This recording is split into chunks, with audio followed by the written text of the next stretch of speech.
Well friends, in this program I'll be teaching you the C program to demonstrate the relational operators.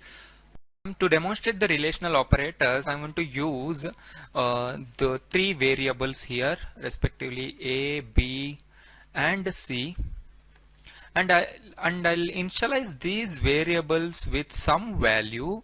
Okay, let's assign 2 to A, 3 to B and 4 to C. Right, so now I got 2 in A, 3 in B and 4 in C. The result of relational operation is going to be either true or false. So let us see that, and to see the result of relational operator I'm using the printf function along with the operation, right? So I am doing here. So first I will check for A is more than B. So this will print this will be printed as it is. So let's go and try this. CLR SCR control F9. So A is more than B, so there is nothing change in it. So to get the result of A is more than B or not, I must use the relational operator here. So for that I am doing this equal to %d. So this is the place where I'll be getting the true or false, which means 1 is equal to true and 0 is equal to false. So this is the placeholder for that. Okay, so now put a comma, and here I am talking about the relational operation. A is more than B. So this is the operation, right? A is more than B. So it doesn't matter if we give the spaces, if we put the spaces between the expression. Okay, this will also work very finely. Control F9. So A is more than B is equal to 0. That means A is not greater than B. So can you see here, A is 2, B is 3. 2 is not more than 3, right? So let's go and copy this statement. Control insert and shift insert. Now I'll change the operators here. A is less than B, A is greater than or equal to B, A is lesser than or equal to B, A is equal to C, A is not equal to C, right? So let us change here as well, lesser than B, right? Control F9. So A is more than B, which is wrong. A is less than B, right? A is more than or equal to B, wrong, because A is 2 and B is 3. A is lesser than or equal to B, right? A is equal to C, no. A is not equal to C, right? So these are the relational operators. So the relational operators going to return either true or false, which means 0 or 1. So now friends, let's go and perform the logical operations. So friends, in this program I'll demonstrate the working of logical operators, how they work, and we'll see how they result in different situations, in different logical conditions. Okay, so for that I'm going to use three different variables having three different numbers, right? And I'll initialize these numbers with some value. A is equal to 1, B equals to 2 and C equals to 3 and C equals to 3, right? So friends, just look at the statement. I'm telling here the logical operation A is more than B or B is more than A. So this will return true if either the condition is true. If any of these conditions evaluates to true, so the OR statement will return the true. Is A more than B? No. Is B more than A? Yes. So the second part of the condition got true, then I'll get the result as true. So let's run this program. I'm sure I'll not get anything, just the string of this one. I've just got whatever I've written in this statement. So let's have some appropriate condition here. So let's put comma. A is more than B or B is more than A, right? So look at your friends. So I've separated the conditions with the parenthesis and OR operator is present here. So equals %D, right? Control F9. So A is more than B, B is more than A, which value is to 1. So once mean so I've got 1 means the condition is true, because or will produce the true result when either of the two condition is true. Let's copy this and paste for other operations. So in the second printf statement, I got the logical AND operation. So this is true when both the conditions are true. Let's go and run this. Control F9. So A is more than B, no. B is more than A, yes. But the final result is false, because both the conditions should be true to produce the true result. So this is the format of NOT operation. So it usually reverses the result, right?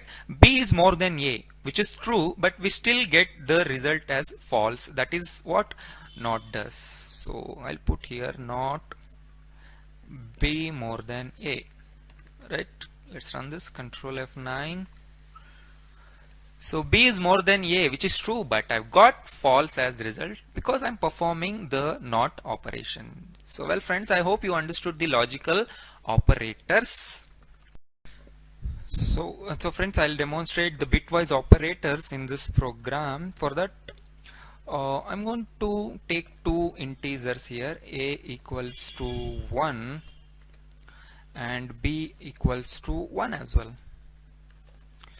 Okay, so here I got A equals to 1 and B equals to 1. And now perform the bitwise AND operations. So remember, the bitwise operators work at the bit level. If I say A and B, that means we are going to have the AND operation. That means logical multiplication between A and B. Right. So to store the result, I'll use one more variable called C.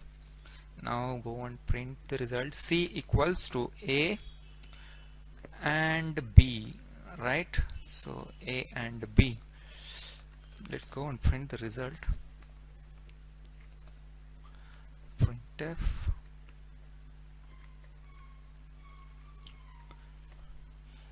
A and B equals to %D comma C. So now C has got the result after the logical multiplication between A and B. So try to assume the binary sequence of 1. So and we are doing the logical multiplication 0 0 0 0 0 1 at the end, 0 0 0 0 1 1 at the end. So when both are ones, so the result is also 1, right? So let's find out that. Control F9. Yes, it is. So when I change this to 0, so it's obviously be 0, right? So let us try the OR operation, A or B. So this is A or B.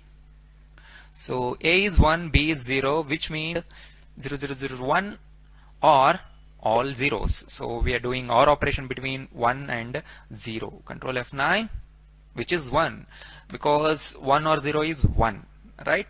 When we have both ones, obviously be 1. Yes. When we have both zeros, so the result is 0, right? Yes.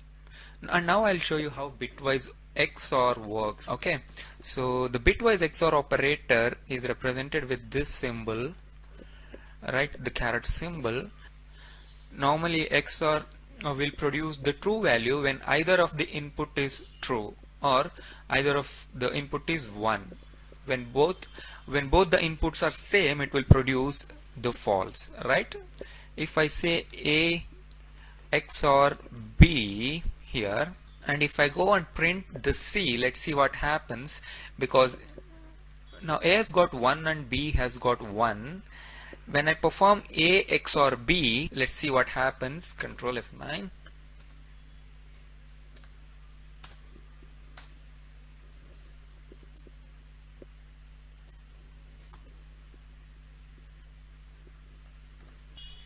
A XOR B is equal to 0, because A and B are having the same values. When I change this to 0 and 1, let us see now, A XOR B is producing the result 1, because XOR will produce the true value when either of the input is true or either of the input is 1. And now I'll show you how right shift bitwise right shift operator works. So here I've got 8 in the variable A, and now I'm going to shift the bits right towards right in the variable A. B is equal to A right shift 2. So this means this right shift operator is going to shift the 2 bits to the right. So the variable has got the decimal 8 in it, and the binary equivalent of 8 is this, of 4 zeros, 1 and 3 zeros, right? So when we try to shift the bits towards right by 2 positions, the resultant will be this one. So you can figure out with the digit 1, the digit 1 has moved to this place. That means we have shifted the bits towards right by 2 positions. So every bit has shifted towards right by 2 positions. So the empty places here at the left side will be filled up with the zeros. So after shifting, the resultant is this, which means this will produce, if we try to produce the resultant of this, we'll get the decimal 2. So let's find out that. So now let's go and print the result. Let's see what happens. Printf A right shift 2 equal to let me add the clear screen here. Yeah, so A right shift 2 results in 2. So this is what happens when we shift the bits to the right by 2 places. So let us perform the left shift operation. So I'll just replace the operator which is here, left shift, right? So A left shift by 2 places. Let's run this program, Control F9. Now in this case, the value after bits being shifted to left by 2 places, the value is 32. So I hope you understood this concept. Now I'll show you the last operator, which is called as ones complement. When I perform the ones complement here, so this we use the tilde operator to perform the ones complement.